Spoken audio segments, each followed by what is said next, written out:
এবং কোনো লীলার জন্যই তার ব্রজে অবতীর্ণ হইয়াছেন।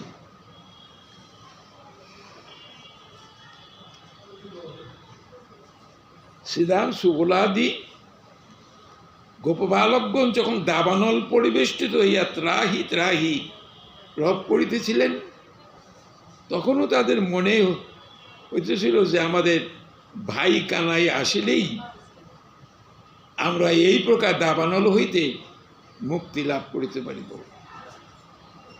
সেই জন্য তখন তাহারা কাতরভাবে কৃষ্ণকেই তাদের দুঃখ জানাইয়াছিলেন। এবং কৃষ্ণ আসিয়া যখন তাদের সকলকে নয়ন মুদিত করিতে বলিলেন, তখন তারা সকলেই বিশ্বস্তভাবে নয়ন মুদিত করিলেন এবং ক্ষণকাল পরেই নয়ন উন্মিলিত করিয়া দেখলেন যে তারা সকলেই নিরাপদে ভান্ডির বটতলে অবস্থান করিতেছেন। কোথায় সর্বণ আর কোথায় ভান্ডির বন? বলে চোখ বন্ধ করে রাখো, দেখেন কি লীলা তার। ভান্ডির বন কোথায় আর সর্বণ কোথায়? কি করে আসলো এখানে? ভগবানের অলৌকিক অলৌকিক, লৌকিক না অলৌকিক লীলা। আপনি এখানে বসে আছেন তো, এখানে আপনাকে যদি কেউ খোঁজ করতে আসে বাড়ির থেকে বলবে উনি নেই, মন্দিরে আছে, পাঠ শুনছেন। যিনি আপনাকে খুঁজতেছেন তিনি যদি এখানে আসে আপনাকে দেখবেন। আর কৃষ্ণ সম্বন্ধে একই সময়ে ওইখানেও বসে আছেন, ওইখানেও পাবে, এখানেও পাবে। সর্বত্র পাণিপাদং সর্বত্র অক্ষে শিরমুখম সর্বত্র শ্রুতিমত লোকে সর্বম আবৃত তিষ্ঠতি। সব জায়গায় আছে। জগতে এমন কোনো জায়গায় নেই এই গোবিন্দ নেই, সব জায়গায় আছে। যেখানে তাকে ডাকবেন, যেখানে তাকে স্মরণ করবেন, সেখানেই তিনি আসবেন। এই যে তার অলৌকিক তত্ত্ব, এগুলো অচিন্তনীয়। হয়তো কেউ প্রশ্ন করবেন, ভগবান যিনি, তার আবার মা বাবা হয় নাকি? মা বাবা হয়? একজন প্রশ্ন করেছিলেন। আমি বলছি হ্যাঁ, ভগবানই সৃষ্টি। গীতার ভাষ্যে বলছে অহং অশ্ব পিতা মাতা ধাতা পিতামহ। আমি সব, আমি মাতা, আমি মা। ব্রহ্মাকে সৃষ্টি করেন নাই তিনি? ব্রহ্মাকে তো সৃষ্টি করেছেন, মাতৃত্ব হইল না ব্রহ্মাকে সৃষ্টি করে? তিনি জগৎ পিতা, তিনি তো আসে সব, ঠিকই আছে। তিনি তো সব। তিনি এবার কার ছেলে হবেন, কার কার হবে? আমি তখন উত্তরটা দিলাম এই, হ্যাঁ, ভগবানকে যখন আমরা ভগবত্তা বলে মনে করব, ভগবানের কোনো মা বাবা হয় না। গীতায় বলছে ভগবানের কোনো জন্ম নেই, মৃত্যু নেই, কিচ্ছু নেই। এই প্রকরণটা কেন করেন? জন্মের প্রকরণ করেন কেন? জন্মাষ্টমী এগুলো করেন কেন? আমি বলি এটা হলো এই লীলার জগতে আসেন তো, লীলায় যে আনন্দ, সে আনন্দে রসাস্বাদন দেওয়ার জন্য তার ইচ্ছা জাগে। আমি তো লীলা করলাম, এই লীলার মাধুর্য তাতে আস্বাদন করতে পারে, সেই জন্য এগুলো করে।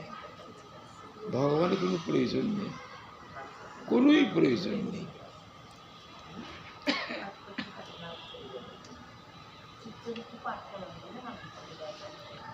প্রপঞ্চের অনুকরণে প্রপঞ্চাতীত লীলারস বিস্তার করিয়া, এটি হল মূল কারণ। প্রপঞ্চাতীত বিগ্রহ শ্রীকৃষ্ণ নানাভাবে তাহার চরণে শরণাগত প্রপন্ন জনের আনন্দ বিধান আনন্দ বর্ধন করিতে লাগিলেন। তাহার প্রেমবান পার্শ্ববৃন্দ তার অসমর্থ স্বরূপ ঐশ্বর্য ভুলিয়া গিয়া নিরন্তর নিরবিচ্ছিন্ন মাধুর্য রসসিন্ধুতে অবগাহন করিতে লাগিলেন। তার ভগবত্তা তো ভুলে গেছে।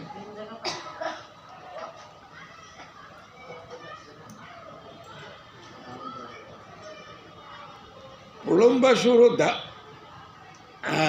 দাবানল মোক্ষণ, প্রলম্বাসুর পরে দাবানল মোক্ষণ, যেটা আমরা আস্বাদন করলাম।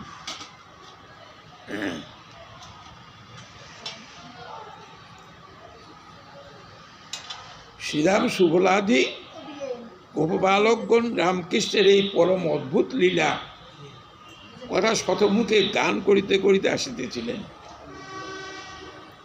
যদিও এই পরম অদ্ভুত লীলা দেখিয়ে তাহাদের কিছুমাত্র প্রেম সংকোচ হয় নাই, তথাপি তাহারা তাহাদের সখার এই অলৌকিক কার্য দেখিয়া পরমানন্দে মত্ত হইয়া তাহা ঘোষণা করিতে লাগিলেন।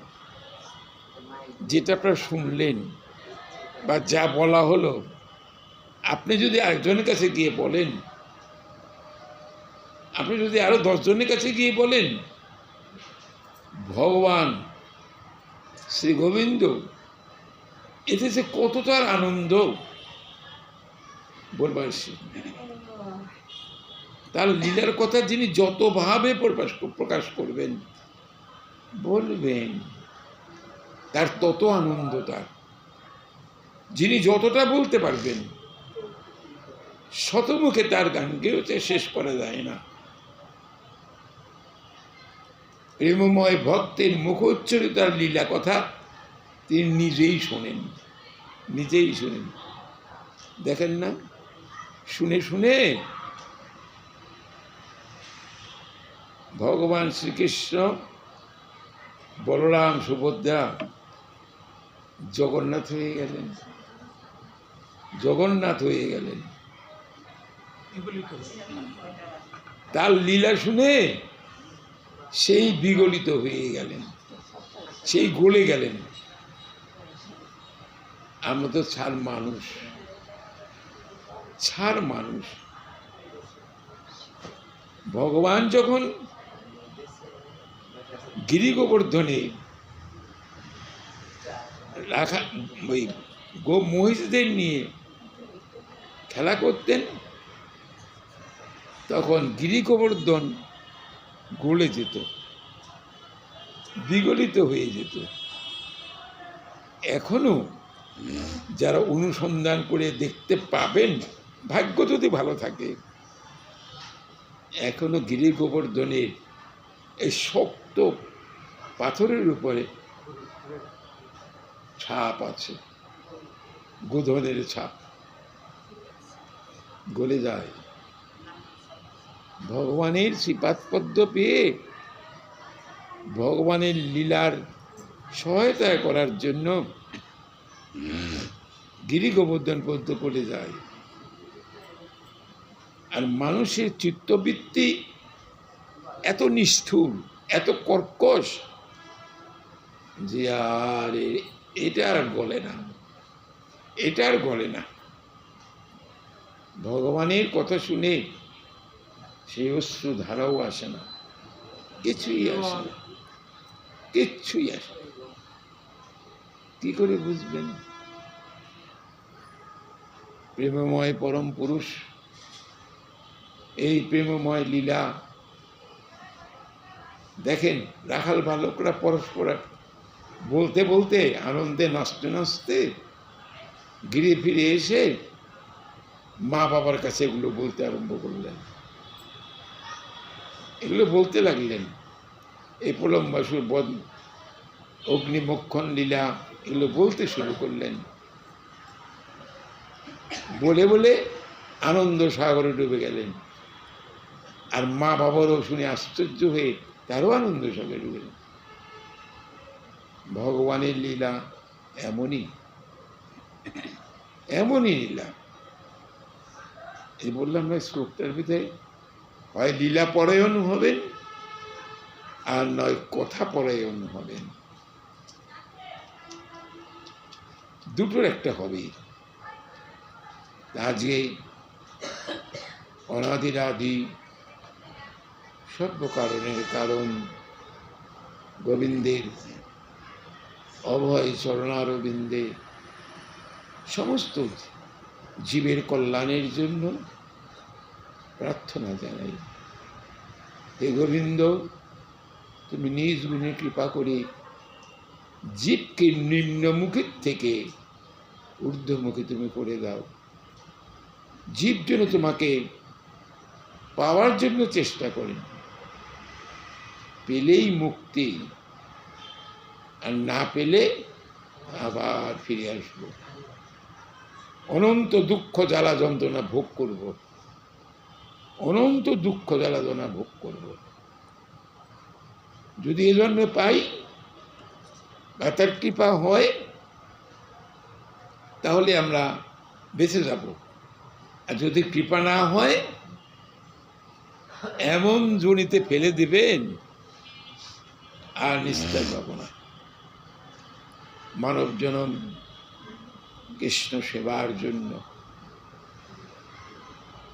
পাপ করার জন্য নয়। এর পাপ বলতে অন্য কথা কিন্তু বুঝাচ্ছি না, কৃষ্ণ সেবাটা না করাটাই হলো পাপ। কৃষ্ণ সেবাটা আমাদের ভগবানের প্রতি সেই নিশ্চলা ভক্তি হয় না কেন? গীতা তার উত্তর দিয়েছে, দ্বিতীয় উত্তর দিয়েছে, এতে উত্তর দেওয়া আছে এগুলো। যেসাং অন্তগত পাপং জনানাং পুণ্য কর্মনাম তে দ্বন্দ্ব মোহ নির্মতা বদন্তে মাং দৃঢ়ব্রতা। তারই আমার শ্রীপাদ পদ্ম দৃঢ় ভরে আঁকড়ে ধরে থাকে। কারা? যেসাং অন্তগত পাপং জনানাং পুণ্য কর্মনাম, যাদের পুণ্যকর্মের দ্বারা পাপ নিশ্চিহ্ন হয়ে গেছে, পাপ মুক্ত হয়ে গেছে, তারাই আমার শ্রীপাদ পদ্ম ধীর রূপে আঁকড়ে ধরে আছেন। এই পুণ্যকর্ম বলতে কি বোঝাই? এগুলো তো পুণ্যকর্ম, অবশ্যই ভালো কাজটাই পুণ্যকর্ম, কিন্তু ওখানে ওই কথাটা বলে নাই। যারা জগতে এসে ভগবান শ্রীকৃষ্ণের শ্রীপাদ পদ্ম ধীরভাবে ভজন সাধন করে থাকেন, সেবা করে থাকেন, তাদের কথা বলা হয়েছে। তারা করলেই পেয়ে যাবে। তাদের গোবিন্দের চরণে অটুট প্রেম ভক্তি থাকবে। এই কখনোই প্রেম ভক্তি কখনোই বিলুপ্ত হবে না। তাদের এই দৃঢ়তা কখনো নষ্ট হবে না। তাই ভগবানের শ্রীপাদ পদ্মে সকলের জন্যই প্রার্থনা জানাই, প্রভু তুমি সবাইকেই কৃপা করো যাতে তাদের চৈতন্যের উদয় হয়, তারা তোমার শ্রীপাদ পদ্ম সেবা করে এই অনিত্য সংসারের থেকে চিরমুক্তি লাভ করতে পারে। নিতাই গৌর সীতানাথ প্রেমানন্দে।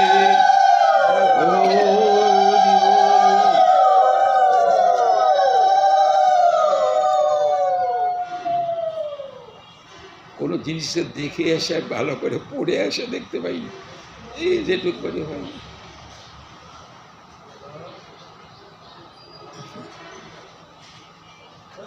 আপনাকে তো প্রণাম করে না, প্রণাম করে ভগবানকে।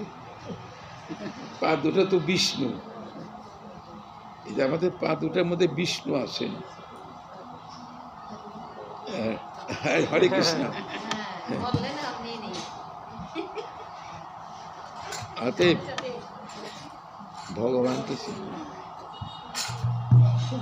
আপনার ভিতরে যে সেই বস্তু আছে তাকে প্রণাম জানাচ্ছে।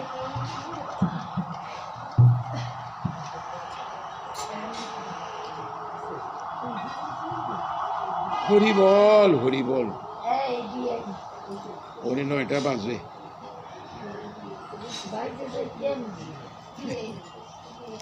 শীতের রাত্রি, কত বড় রাত্রি।